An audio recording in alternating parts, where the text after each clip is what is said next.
वो दिव्य आत्माओं को आह्वान किया जाता है। फिर वहाँ पर आप दिव्य रूप से वहाँ पर विराजमान हों और इस उत्सव का आनंद प्राप्त करें। जिस वंश में ये उत्सव होते हैं ना, हमारे जितने भी पितर हैं, पूर्वज हैं, नृत्य करने लगते हैं, नाचने लगते हैं सब। वो कुल प्रशंसनीय हो जाता है, वंदनीय हो जाता है। यहाँ तक वहाँ की भूमि जो है वो सनाथता का अनुभव करती है।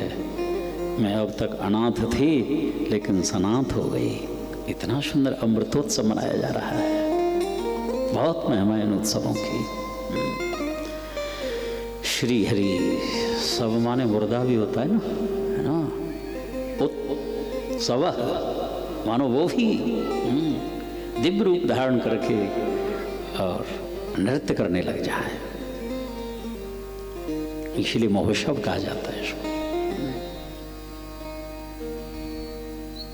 निगम कल्पतरोर्गलितं फलम् सुखमुखादमृतद्रव संयुतम् पिबत भागवतं रसमालयम्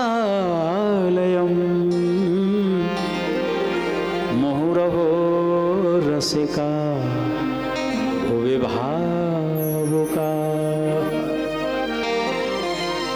मुहुरहो रसिका भुवि भावुका।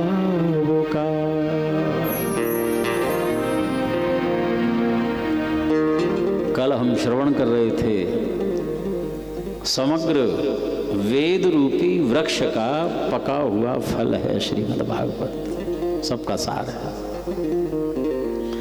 किसी ने पूछा कि क्यों जी श्रीमद् भागवत को फल कहें, तो फल में तो छिलका होता है, गुठली होती है, और वो तो उच्छिष्ट ही होता है, फेंका जाता है उसको। तो क्या भागवत में कुछ ऐसा भी है छिलके गुठली के समान जो ग्रहण नहीं करना है? आगे का शब्द कहा अमृत द्रव संयुतम, ये अमृत द्रव के समान है, गाढ़ा गाढ़ा अमृत है।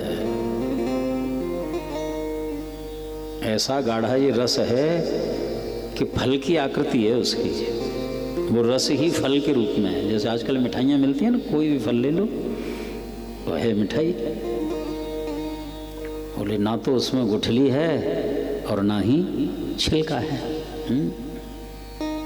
जहाँ से भी पाओ वहीं से रस आने लगता है।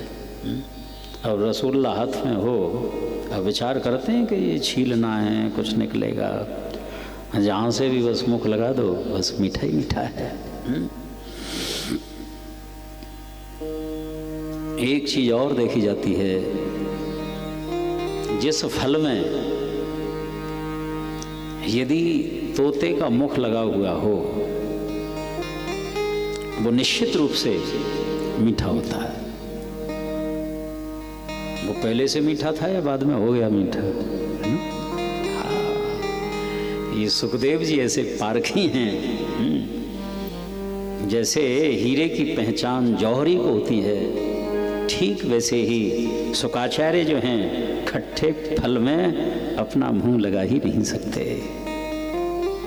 माधुर्य ही माधुर्य है, ऐसा रस है ये। इसलिए लिखा है सुख मुखात अमृत द्रव संयुतम। श्री सुखदेव जी के मुख का संबंध है, इसलिए दिव्य अद्भुत रस है। उसका वर्णन करने में आता ही नहीं है, ऐसा रस है। इसलिए पीना है तो इस रस को पियो सजनो। और कितनी बार पिए? एक बार, दो बार, तीन बार, और आलय पर्यंत, जब तक श्वासें हैं निरंतर पान करते रहो, करते ही रहो।